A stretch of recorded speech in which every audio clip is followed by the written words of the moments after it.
Guys, gawa tayo ng sushi.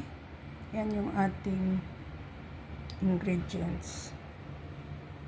Yan po, meron tayong meatloaf, egg, cucumber, at saka kanin.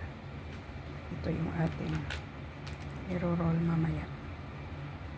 Yan. O, diba? May seaweed. Yan ang ating i-roll dito. Ayan guys, kuha tayo ng isang 1 sheet of seaweed. Ayan.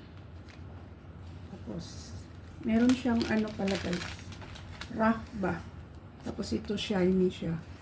Dito nyo siya sa dito nyo ilagay yung kanin. Kahit normal lang na kanin, okay na guys. Depende sa laki ng gusto nyo. Kung maraming kanin ang ilagay niyo. Pero ang ano lang is parang normal lang na kanin guys. Na dami. Huwag damihan. Spread ninyo guys. Spread. Yan siya.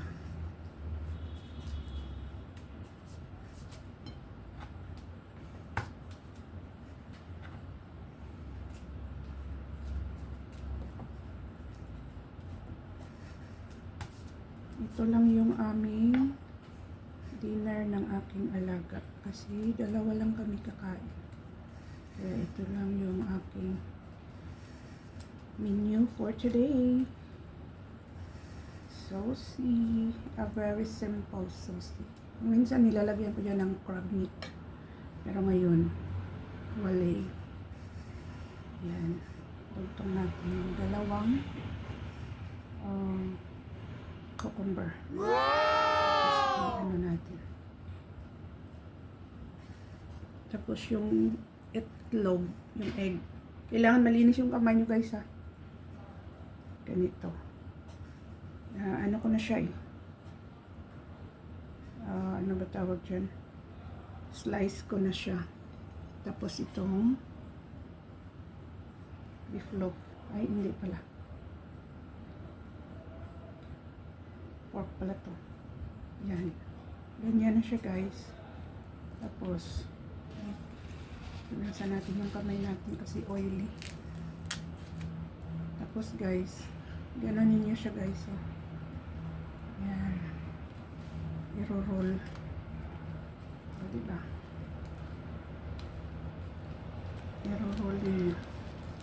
Kailangan higpitan yung pag-roll. Ayan. Diba? Katapos, i-roll ninyo dito. Kailangan meron kayong ganito, guys. Marami naman siguro yan dyan sa inyo kahit sa Philippines. Meron naman siguro sa Philippines dito.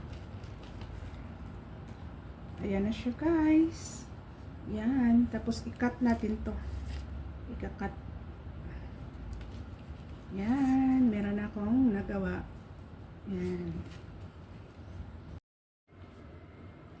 Guys, ito na. Meron akong tatlong na gawa na sushi. Kasi dalawa lang naman kami ng alaga ko. Kaya, meron na akong sushi for dinner. Ayan, nakat na natin. Oh. Ayan na siya guys. So, diba? Wow! Tapos, mamaya, iyan na natin sa saucy sauce. Yan! Thanks for watching guys. I love you all. Yummy!